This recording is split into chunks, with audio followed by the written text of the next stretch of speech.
Welcome to my channel. Have you ever tried to open a file and got the frustrating message, you don't have permission to open this file? In this video, I'll show you step by step how to fix this issue on Windows.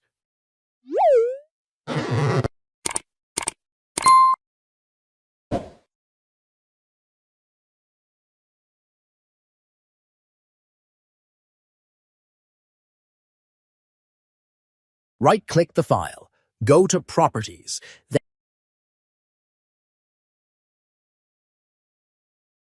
then Security, and click Edit.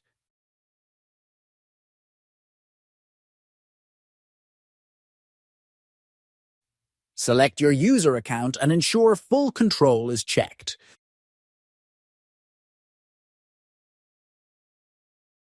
Then click Apply and OK.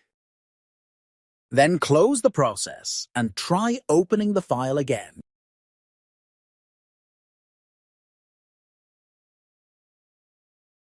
And that's it. Now you should be able to access your file without any issues. If this video helped, don't forget to like and subscribe for more tech tips. See you in the next one.